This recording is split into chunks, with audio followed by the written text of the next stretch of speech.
వాక్యంలో నుండి యోహాను సువార్త 4వ అధ్యాయం 22వ వచనం. మీరు మీకు తెలియని దాన్ని ఆరాధించేవారు, మేము మాకు తెలిసిన దాన్ని ఆరాధించేవారము, రక్షణ యూదులలో నుండియే కలుగుతున్నది. మనం కలిగిన తండ్రి, ఈ మాటలు మాకు ప్రయోజనకరంగా చేసి ఉదయకాలం ఆరాధించుటకు హృదయాంతరంగాల్లో కార్యం చేయండి.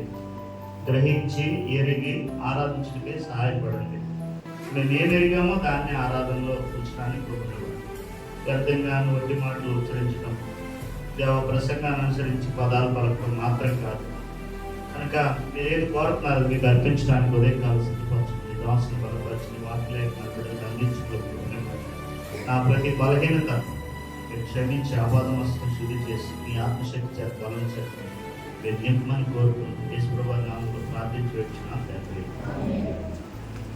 మీరు నీకు తెలియని దానిని ఆరాధించేవారు. ఈ మాట ప్రభువు యేసుక్రీస్తు వారు ఎవరితో చెప్పారు చెప్పండి?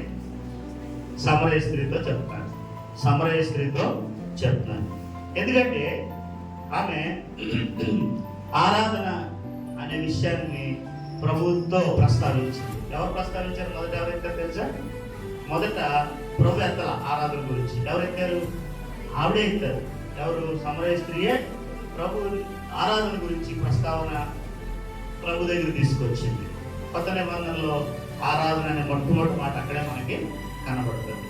కనుక ఇప్పుడు ప్రభు యేసుక్రీస్తు వారి ఆరాధన గురించిన కొంత వివరణ ఆమెకి ఇవ్వాలని తెలియపరచాలని ఆశపడుతున్నట్లుగా మనకి కనబడుతుంది. ఇప్పుడు మొట్టమొదటిగా ప్రభు ఏం చెప్తాడంటే ఆమె స్థితిని ప్రభు ఆమెకి తెలియపరుస్తున్నాడు. ఏమంటున్నాడు? ఇప్పుడు మొదటి మాట ఏంటి? మీకు తెలియని దాన్ని ఆరాధించేవాడు. తర్వాత ప్రభు ఆయన ఎట్లనో అది కూడా ఆమెకి తెలియపరచాడు. ఏమంటాడంటే మేము మాకు తెలిసిన దాన్ని ఆరాధిస్తాం. ఇప్పుడు మనకు అర్థమయ్యేదేంటి ఈ విషయంలో?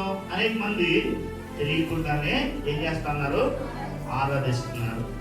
తెలియకుండా ఆరాధించడం మరి సరికాదు. మనం ఏం ఎరిగామో, ఏం తెలుసుకున్నామో దాన్ని బట్టి చేసేదే నిజమైన ఆరాధన. అందుకే కింద భాగంలో ఏమన్నాడంటే ఈదులోనే జరుగుతుంది 23వ వచనం. అయితే యథార్థంగా ఆరాధించేవారు. యథార్థమైన ఆరాధన అంటే అర్థం ఏంటి?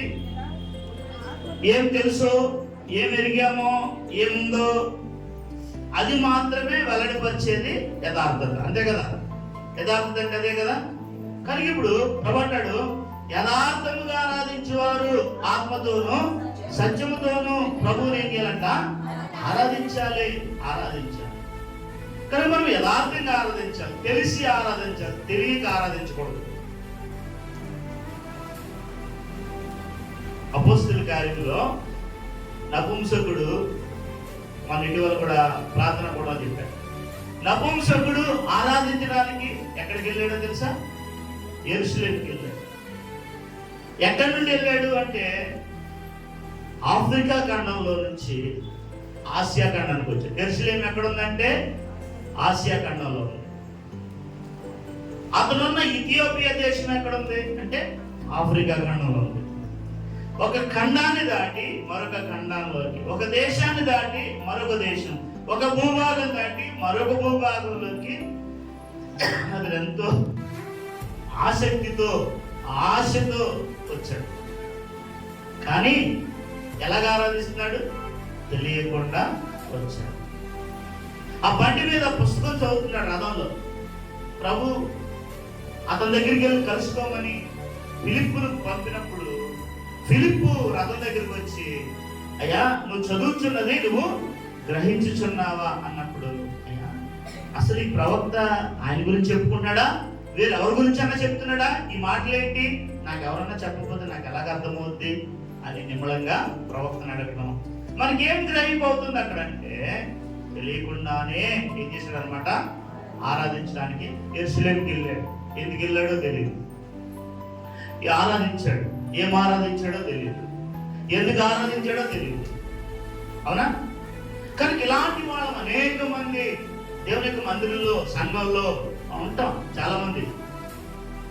కానీ ప్రియులారా, దేవుడు ఏం కోరుతున్నాడు?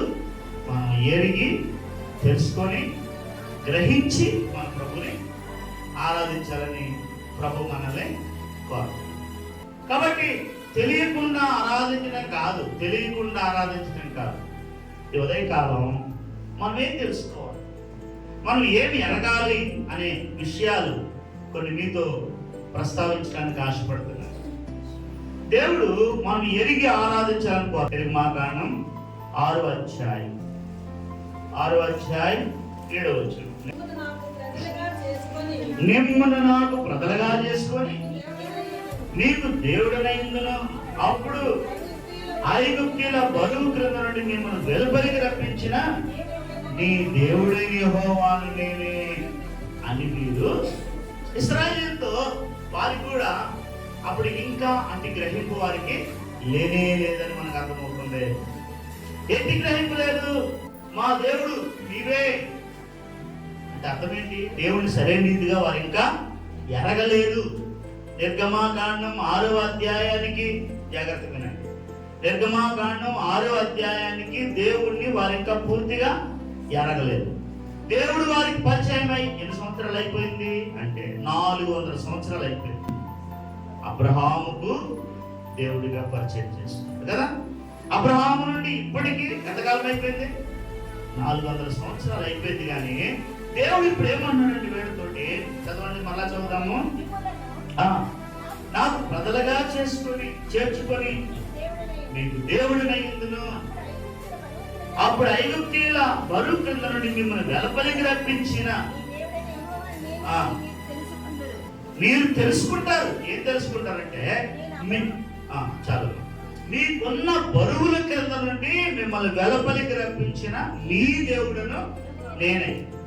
మీ దేవుడను మన ఇందులో మొదటి మనకు అర్థమయ్యేది ఏంటంటే దేవుణ్ణి మనము దేవుడిగా ఎరగడం. దేవుణ్ణి దేవుడిగా మాత్రమే కాదు, మన దేవుడిగా ఎరగడం. చాలా మంది అంటారు చూడండి, ఆయన కూడా ఒక దేవుడే అంటారు కదా. అలాంటి వాళ్ళు క్రిస్టియానిటీలో కూడా చాలా మంది ఉన్నారు, మనలో కూడా ఉంటారు. ఆయన దేవుడు కాదు, ఆయన మన దేవుడు. ఏమని చూడండి, మీ దేవుడైన యెహోవాను నేనే మీ దేవుడు. ప్రభు ఏమని పిలిపించుకోవాలనుకుంటున్నాడు? ఆయన మనం ఏమని ఎరగాలనుకుంటున్నాడు? మన దేవుడు అని ఎరగాలి. 100వ కీర్తన 8వ వచనం 3. యెహోవాయే దేవుడు అని తెలుసుకున్నాడు. ఆయనే మనలను పుట్టించాడు, మనము ఆయన వారము, ఆయన ప్రజలము, ఆయన మేపు గొర్రెలము అన్నాడు. యెహోవాయే దేవుడు అని తెలుసుకుంటే ఆయనే మనం పుట్టించాడు, మనము ఆయన వారం, ఆయన ప్రజలం. చూడండి ఇంకొక మాట, 95వ కీర్తన 6వ వచనం. అది ఆ మాట, ఆయన మన దేవుడు, మనము ఆయన పాలించు ప్రజలం, ఆయన మేపు గొర్రెలు. ఇప్పుడు రండి, ఈ మాట అర్థం చేసుకుందామా? ఆయన దేవుడు మాత్రమే కాదు, ఏంటి చెప్పాలి, మీరు చెప్పాలి. దేవుడు మాత్రమే కాదు, మన దేవుడు. చెప్పండి, దేవుడు వేరు, నా దేవుడు లేదని మన దేవుడు వేరు, అవునా కదా? అందుకనే బయట చూడండి, నీ దేవుడు మా దేవుడు అంటుంటారు. నీ దేవుడు మా దేవుడు. కనుక మనం మొట్టమొదటి దేవుడిని ఎరగడము మొదటి పాయింట్. ఎవరిని ఎరగడము? దేవుడిని దేవుడిగా ఎరగడము మొదటి పాయింట్. ఎందుకంటే అనేక మంది దేవుడిని ఎరగరు, తెలియదు, వారికి దేవుడు తెలియదు. నేను ఇలా చెప్తాను, దేవుడు అని అనుకుంటున్నారు కానీ దేవుడిని వారు ఎరగరు. చూసిన దాన్నల్లా ఏమనుకుంటారు? ఓ బొమ్మను చూస్తే, ఓ వస్తువుని చూస్తే, ఓ జంతువుని చూస్తే, ఓ చెట్టుని చూస్తే ఏమనుకుంటారు? దేవుడు అనుకుంటున్నారు. మళ్ళీ అదేదో పెద్ద గొప్ప, మేము అన్నింటిలోనూ దేవుడిని చూస్తాం. కాదు, దేవుడిని దేవుడిగా చూడటం గొప్ప. ఏమండి? దేవుడిని దేవుడిగా ఎరగడం గొప్ప. అంతేగాని ఒక చెట్టు నట్టుకుని దేవుడిగా ఎరగడం, దేవుడు అనుకోవడం, ఒక పుట్ట నట్టుకుని దేవుడు అనుకోవడం, ఇది కాదు. దేవుడిని దేవుడుగా. ఎందుకంటే దేవుడు మహిమాస్వరుడు. ఎలాంటి వాడు ఆయన? అది దేవుడిని నిజంగా దేవుడిగా మనం ఎరిగినప్పుడు ఏం చూడగలుగుతాము? ఆకులు, కొమ్మలు అవి చూడవు. చెట్టుని దేవుడు అనుకుంటే ఏం చూస్తావు? చెట్టుని దేవుడు అనుకుంటే ఏం చూస్తాం? ఏం కనబడుతుంది మనకి? కొమ్మలు, ఆకులు, కాండం, ఇంత లాభం అవుతుంటే అది కనపడుతుంది. చెట్టుని దేవుడు అనుకుంటే. దేవుడినే దేవుడిగా మనం మెరగలిగినప్పుడు దేవుని యొక్క మహిమను చూడగలుగుతాం, దేవుని యొక్క ప్రభావమును ఎరగలుగుతాం. అర్థమైందా? అది దేవుణ్ణి దేవుడిగా ఎరగడం అంటే అది. అర్థమైంది? ఇప్పుడు మొట్టమొదటి దేవుణ్ణి ఎరిగి మనం దేవుణ్ణి ఎరిగి ఆరాధించడం. రెండవది ఆయన్ని దేవుడిగా మాత్రమే కాదు, ఆయన మన దేవుడిగా గ్రహించి ఆరాధించు. ఆయన నా దేవుడు. అందుకని ఇక్కడ ఏమన్నాడు? ఆయన మన దేవుడు, మనం ఆయన పాలించు ప్రజలము, ఆయన మేపు గొర్రెలము అన్నాడు. ఈ 2 పాయింట్లు మొట్టమొదట మనసులో ఉంచుకోండి. మరొకటి దేవుణ్ణి దేవునిగా ఎరిగి గ్రహించి. మీకు అర్థమై ఉంటుంది. ఇప్పుడు దేవుణ్ణి చెట్టుగా అనుకుంటే మనకు కడిపడేది కొమ్మలు, ఆకులు, కాండం. దేవుడిని ఒక రాయి అనుకుంటే ఆ రాయి కనపడతాం. దేవుడిని ఇంకేదన్నా అనుకుంటే అది కనపడుతుంది. కానీ దేవుణ్ణి దేవుడిగా ఎరిగితే ఏం కనపడుతుంది? ఆయన మహిమ, ఆయన ప్రభావం, ఆయన గొప్పతనం. బైబిల్ అంతలో మనకు కనపడేది అదే. ఆ దేవుని యొక్క మహిమ, ప్రభావాలు, ఘనత, కీర్తి, గొప్పతనం మనకి కనపడుతుంది. దేవుణ్ణి ఎరిగి ఆరాధించు. రెండోది ఆయన్ని నీ దేవుడిగా లేదంటే మన దేవుడిగా ఎరిగి ఆరాధించు. ఆయన నా దేవుడు లేదంటే ఆయన మా దేవుడు. రెండోది. మూడవదిగా ద్వితీయోపదేశకాండం 4వ అధ్యాయం 35వ వచనం. అయితే యెహోవా దేవుడనియు ఆయన తప్ప మరి ఒకడు లేడనియు నీవు తెలుసుకున్నట్లు. ఏం తెలుసుకున్నట్లు? ఇంకేం తెలుసుకోవాలనుకుంటాడు ఆయన? అమ్మా, అయితే యెహోవా దేవుడనియు ఆయన తప్ప మరి ఒకడు లేడు, ఇంకొక దేవుడు లేడని తెలుసుకోవాలని కోరుకుంటున్నాడు. ఎప్పుడు ఆరాధించగలం చెప్పండి అమ్మా? జాగ్రత్త విన్నారా? ఎప్పుడు ప్రభువును స్పష్టంగా దేవుడిని మనం దేవుడిగా ఆరాధించగలమంటే ఈయన తప్ప మరొకడు లేడు. ఈ విషయం ఎరగాలి. ప్రభువును ఆరాధించాలంటే ఎరిగి ఆరాధించాలి. ఏం ఎరగాలి అని అంటే యెహోవా దేవుడని ఇందాక మనం చెప్పేసుకున్నాం. ఆయన దేవుడిని దేవుడిగా ఎరగాలి. తర్వాత ఏమంటున్నాడు? ఆయన తప్ప మరి ఒక దేవుడు లేడు. పిల్లలా, ఆయన తప్ప మరి ఒక దేవుడు లేడు. అప్పుడే నిజంగా మనం ప్రభుని ఆరాధించగలం. జాగ్రత్త విన్నారు ఈ మాట? లోపలికి వెళ్ళిందా? ఆయన తప్ప వేరొక దేవుడు లేడు అని మనం ఎరిగినప్పుడు ఆయన నిజంగా మనము ఆరాధించగలం. కీర్తన గ్రంథం 18వ అధ్యాయం 31వ వచనంలో అది ఏమంటున్నాడంటే, ఏమన్నాడు? యెహోవా తప్ప దేవుడేడి. చూడండి ఇక్కడ ఏ పదం వాడాడు? మళ్ళీ మన దేవుడు అన్నాడు. అంటే యెహోవా ఎవరి దేవుడు అన్నమాట? ఆయనకి దేవుడు కదా. కనుక యెహోవా తప్ప దేవుడేడి, మన దేవుడు తప్ప ఎవరు ఆశ్రయదుర్గము ఇది. కనుక ప్రియులారా, రెండవదిగా మనము ఎరగాల్సింది ఏంటి అని అంటే ద్వితీయోపదేశకాండం 35లో నేను తప్ప వేరొకడు లేడు. ఆయన తప్ప వేరొక దేవుడు లేడు. ఆయనే దేవుడు. ఇది ఈ గ్రహింపు ఎవరైతే కలిగిన వారై ఉన్నారో వారు ప్రభువును స్పష్టంగా ఆరాధించగలరు. అదే అంటున్నాడు, యెహోవా దేవుడనియు ఆయన తప్ప మరి ఒక దేవుడు లేడని నీవు తెలుసుకోవాలి. అది ఆయనే దేవుడని, ఆయన తప్ప వేరొక దేవుడు లేడని తెలుసుకోవడం. అప్పుడు స్పష్టంగా ప్రభువును మనము ఆరాధిస్తాం. 8:10 అందుకతడు మా దేవుడైన యెహోవా వంటి వారెవరునూ లేరని. ఇంతకు ముందు పదం ఏంటి? ఈ దేవుడు తప్ప మరొక దేవుడు లేడు. ఓకే, ఇది రెండు ఇప్పుడు చెప్పుకునే 4వ అంశమో 4వది అనుకోండి. ఏంటి? ఆయన వంటి వారు ఎవరు? ఆయన తప్ప వేరొకడు లేడు, అది వేరే. ఆయన వంటి వారు మరొకరు ఎవరు కూడా లేదు, ఆయన ఒక్కడే. చదవండి, మళ్ళా చదువుతామండి. 8వ అధ్యాయము 10వ వచనం. అందుకు అతడు,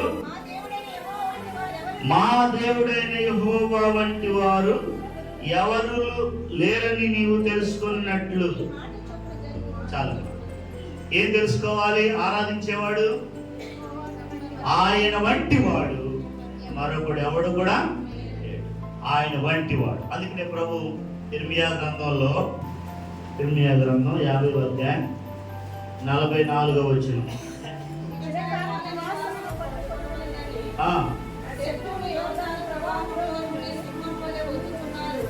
అంత అవుతుందిగానండి. చివరిలో అయినప్పుడు చదవడం చాలు. నన్ను పోలి ఉన్నవాడై నన్ను ఆక్షేపణ చేయువాడేని నన్ను ఎదిరింపగల. చూడండి, నన్ను పోలి ఉన్నవాడు మరొకడు ఎవడు కూడా. దేవుడు ఏం చెప్పాలనుకుంటున్నాడు ఇక్కడ? ఆయనను పోలిన వాడు మరొకడు ఎవడు లేడు. ఆయనను పోలిన వాడు ఎవరు లేడు. ఇలా అప్పుడే నిజంగా ప్రభువును మనము ఆరాధించాలి. ఆయనను పోలిన వాడు మరి ఒకడు ఎవడూ లేడు. ప్రభు అంటే, నన్ను పోలిన వాడై నన్ను ఆక్షేపణ చేయవాడేడి నన్ను ఎదిరింపగల కాపలేడు. 2-3 సార్లు 51వ అధ్యాయంలో కూడా ఆ మాట మనకు కనబడితే అన్నిసార్లు మనం చూడబడలేదు. కానీ ఆయనను పోలిన వాడెవడు మరొకడు లేడు. అలాగా ప్రభువును మనం ఎరిగినప్పుడు ప్రభువును ఆరాధించగలుగుతాం. చివరిగా మరొక మాట చూపించి ముగిస్తాను. నిర్గమాకాండంలోనే 18వ అధ్యాయానికి రండి, 10వ వచనం. మరియు ఇద్దరు ఐగుప్తీయుల చేతిలో నుండి ఫరో చేతిలో నుండి మిమ్మల్ని విడిపించి ఐగుప్తీయుల చేతి క్రింద నుండి ఈ ప్రజలను విడిపించిన యెహోవా స్తుతించబడును గాక అని చెప్పి ఐగుప్తీయులు గర్వించి ఇశ్రాయేలు మీద చేసిన దౌర్జన్యమును బట్టి ఆయన చేసిన దానిని చూచి, ఇక్కడ గమనించండి, యెహోవా సమస్త దేవతల కంటే గొప్పవాడని ఇప్పుడు నాకు. ఈ పేరేం పేరు? ఇత్రో. ఈయన ఎవరు? మోషేకు మామ. మోషేకు మామ ఇత్రో ఈ పేరు. ఇతడొక అన్యుడు. అర్థమైందా? మిద్యాను యాజకుడు. అర్థమైందా? మిద్యాను యాజకుడు. మీరు కావాలంటే చదవండి, 3వ అధ్యాయం 1వ వచనం.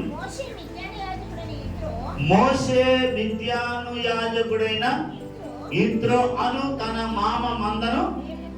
ఎవరండి ఇత్రో? మిద్యానీయుల మధ్యలో యాజకుడు. దేనికి యాజకుడు? ఏదో ఒక దేవతకి యాజకుడు. అంటే ఎవరై ఉంటాడు? ఏదో ఒక దేవత గుడిలోను కదా పూజించబడే ఆరాధించబడే ఒక విగ్రహానికో ఏమైంటాడు ఈయన? మిద్యానీయుల దేవతలకు యాజకుడు. ఒక మాటలో మీకు అర్థమైనా చెప్పాలంటే, మిద్యానీయుల దేవతలకి ఈయన ఎవరు? యాజకుడు. మోషే పారిపోయి మిద్యాన్ దేశంలో నిలబడిపోయినప్పుడు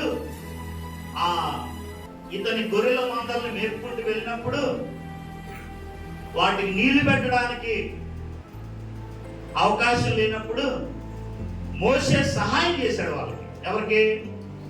మిద్యాను యాజకుడని ఇద్దరు కుమార్తెలకి. వాళ్ళు త్వరగా నీళ్లు పెట్టించుకొని తొందరగా వచ్చేసారు ఇంటికి. మీరు ఎంత తొందరగా ఎందుకు వచ్చారు, ఇంటికి ఎలా వచ్చేసారని అడిగాడు ఆయన. అడిగితే వాళ్ళు అన్నారు, నాయన ఈరోజు ఐగుప్తీయుడు ఒకడు అక్కడ ఎదురుపడ్డాడు. అతడు మన మందలకి త్వరితంగా నీళ్లు చేది ఇతర కాపరుల నుంచి మాకు రక్షణ ఇచ్చి త్వరగా నీళ్లు పెట్టాడు, అందుకని త్వరగా వచ్చామని. అప్పుడు ఆయన అన్నాడు, అతను ఎందుకు అలా వదిలిపెట్టి వచ్చారు, మన ఇంటికి తీసుకురండి, భోజనం పెడదామని చెప్పి అతను పిలిపించుకున్నాడు. ఆ తర్వాత అతని కుమార్తెలలో సిప్పోరా అనే ఒక కుమార్తెని అతనికి ఇచ్చి వివాహం చేశాడు. ఆ తర్వాత ఇద్దరు మందలను మేపడానికి అతని దగ్గర ఉండిపోయాడు. ఎవరి దగ్గర? ఇత్రో దగ్గర. అది ఇత్రో చరిత్ర చెప్పాను నేను. ఇప్పుడు రండి, ఈ ఇత్రో ఒక విషయం, దేవుడు 3వ అధ్యాయంలో దర్శించాడు మోషేని. దర్శించి ఐగుప్తుకి వెళ్ళమన్నాడు కదా, తెలుసా మీకు? ఐగుప్తుకి వెళ్ళమన్నాడు. ఐగుప్తుకి వెళ్ళి ఏం చేయాలి? నా ప్రజల్ని నువ్వు విడిపించుకుని రావాలని చెప్పినప్పుడు మందల్ని మళ్ళా ఇద్దరుకు అప్పగిచ్చేసి ఎక్కడికి వెళ్ళాడు? ఐగుప్తుకి వెళ్ళి ఇశ్రాయేలీలనే తన ప్రజల్ని, దేవుని ప్రజల్ని తోడుకొని వచ్చాడు. ఈ మార్గ మధ్యంలో ఎన్నో విశేషాలు వారికి సంభవించాయి కదా.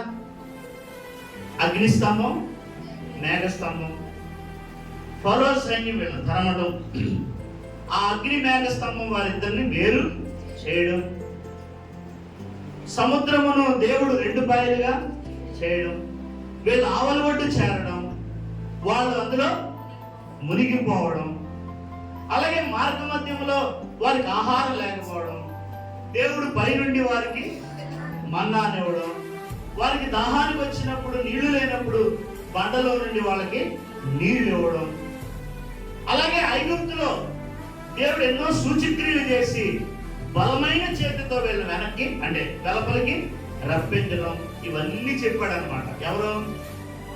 మోషే. ఎవరికి? ఇద్దరు. ఎప్పుడు? మార్గ మధ్యంలో. అర్థమైందా? ఎప్పుడు?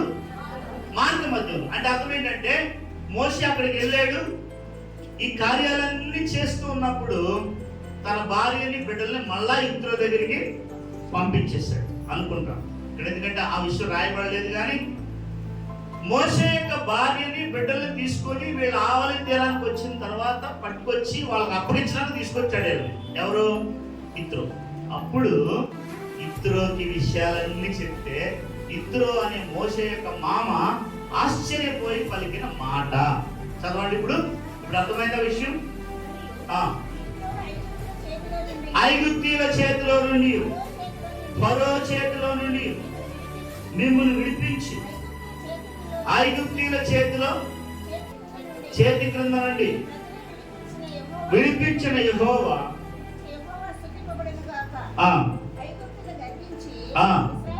ఐగుప్తీయులు గర్వించి ఇశ్రాయేలీయుల మీద చేసిన దౌర్జన్యమును బట్టి, ఆయన చేసిన దాన్ని చూచి ఇక్కడ గమనించాలి. ఏమన్నాడు? ఇప్పుడు అతని ఇచ్చిన సాక్ష్యం ఏంటి?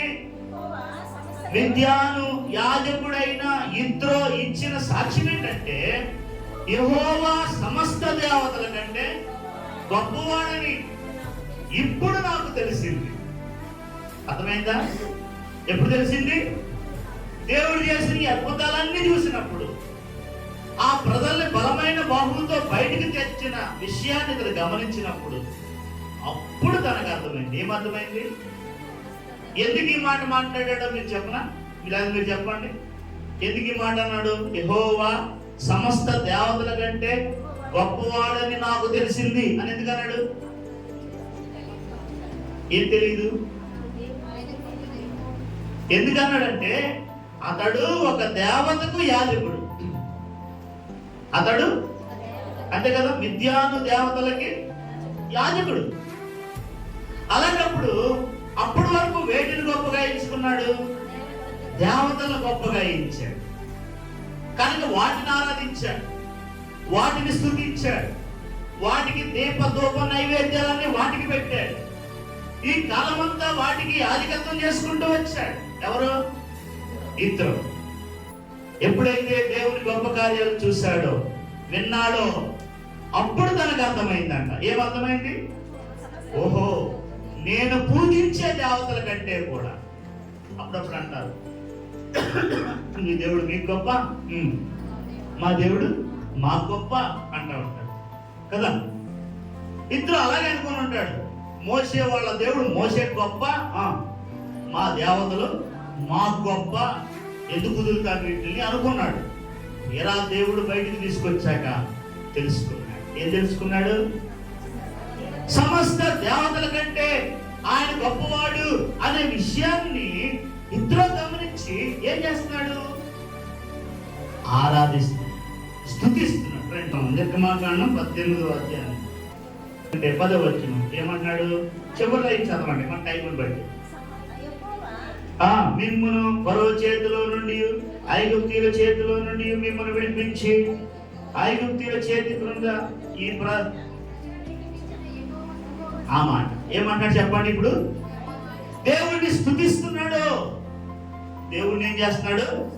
ఎందుకు స్తుతిస్తున్నాడు మీరు చెప్పాలి? తెలుసుకున్నాడు కాబట్టి దేవుణ్ణి స్తుతిస్తున్నాడు. అర్థమైందా?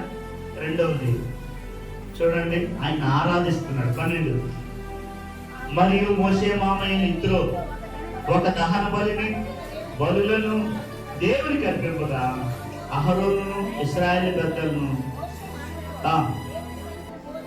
దేవుని సన్నిధిని భోజనము చేయగా చాలు, భోజనం చేయవచ్చని చాలు. ఏం చేశాడు మోషే మామ? బలి అర్పించి ఆరాధించాడు. అమ్మా అది ప్రాముఖ్యమైన విషయం ఏంటి? ఆ వచనంలో మళ్ళా చదవండి.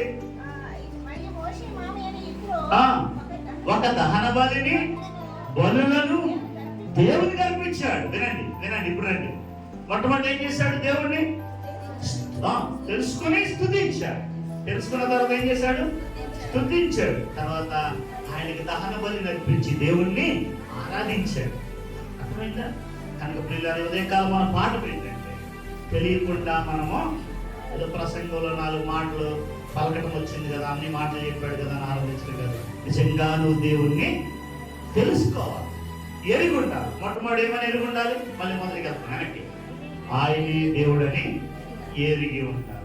రెండవది ఆయనే నా దేవుడు లేదా మన దేవుడు అని ఎరిగి మనం ఆయనను ఆరాధించాలి. మూడవది ఆయన తప్ప మరి ఒక దేవుడు ఎవడు కూడా లేడు, ఈయనే దేవుడు అని ఎరిగి ఆరాధించాలి.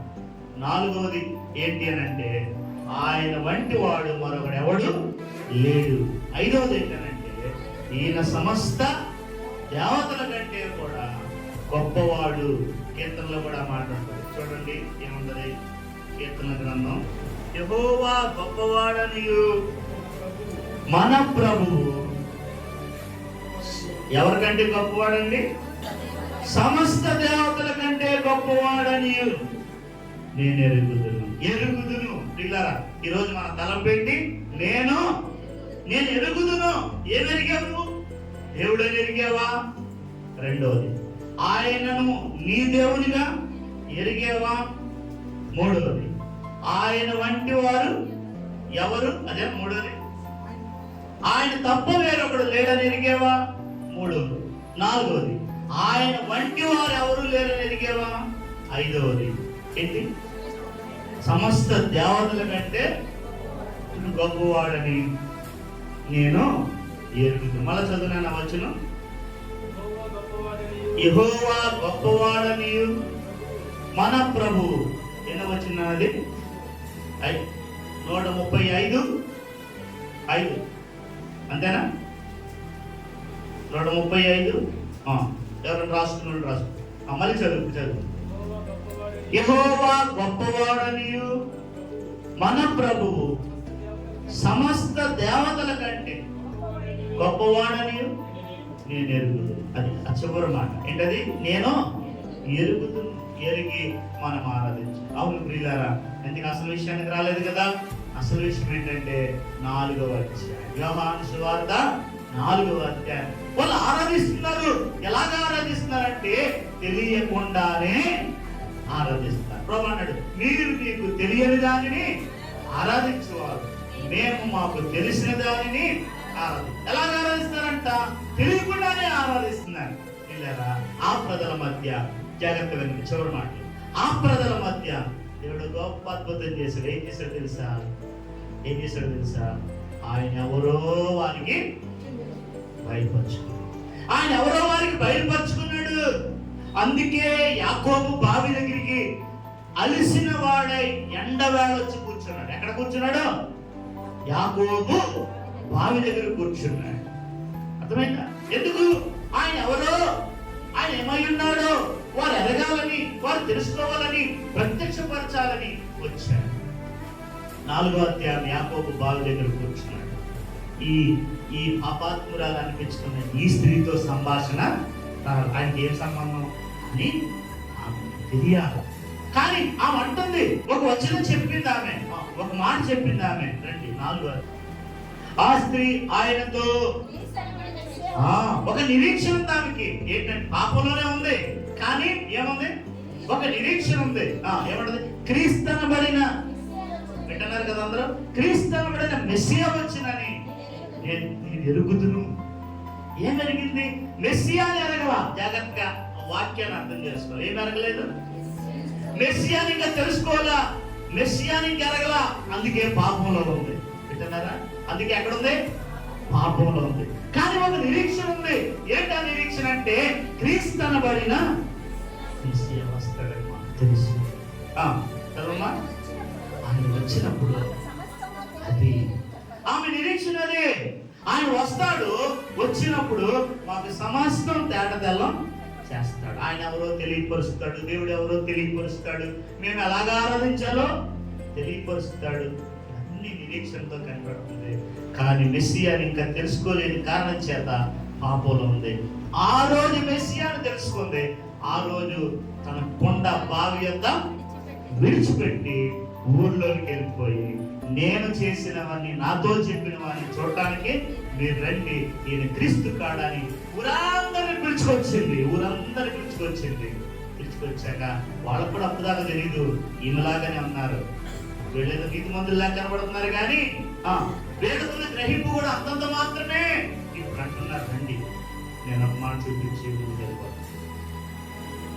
ఇదే అధ్యాయం 4వ అధ్యాయం 39వ వచనం. నేను చేసినవన్నీ నాతో చెప్పానని సాక్ష్యమిచ్చిన స్త్రీ యొక్క మాటను బట్టి ఆ ఊరిలోని సమరయులలో అనేకులు ఆయన యందు విశ్వాసం ఉంచారంట.